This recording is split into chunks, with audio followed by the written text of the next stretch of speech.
ఆర్మూర్ పట్టణంలో కొత్తగా కొలువుదీరిన పాలకవర్గం ప్రజల సమస్యల పరిష్కారంలో వేగం పెంచింది. ముఖ్యంగా 29వ వార్డు కౌన్సిలర్ తిరుమల సుమన్ బాధ్యతలు చేపట్టిన కేవలం 20 రోజుల్లోనే వార్డులో మార్పులు మొదలుపెట్టారు. ఈ రోజు 29వ వార్డు కౌన్సిలర్ తిరుమల సుమన్ ఆధ్వర్యంలో మున్సిపల్ శానిటరీ ఇన్స్పెక్టర్ నరేందర్ వార్డులోని వివిధ కాలనీల్లో పర్యటించారు.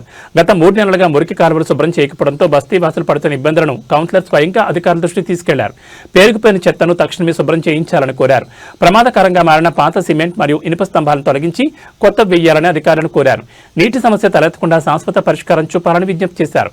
కౌన్సిలర్ విన్నపానికి సానుకూలంగా స్పందించిన శానిటరీ ఇన్స్పెక్టర్ వీలైనంత త్వరగా ఈ సమస్యలని పరిష్కరిస్తామని హామీ ఇచ్చారు.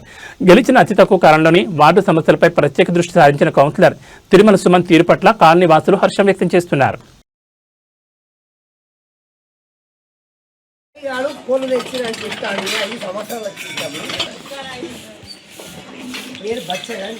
పోలు కొత్త పోలు వచ్చినాయి ఎత్తున్నాం, కొత్త పోలు వచ్చినాయి ఎత్తున్నాం.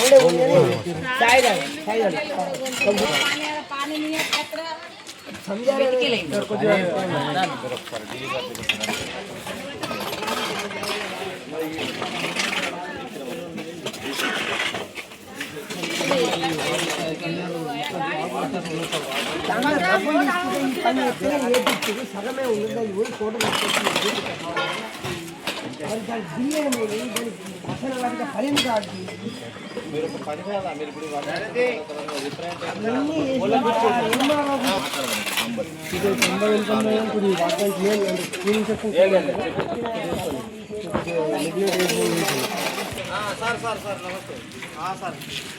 చెప్తా సార్, ఇప్పుడు చెప్తా. ఇప్పుడు ఎక్కడ డీవీతో కూడా ఇంకొకసారి విజిట్ పెట్టుకుంటాము.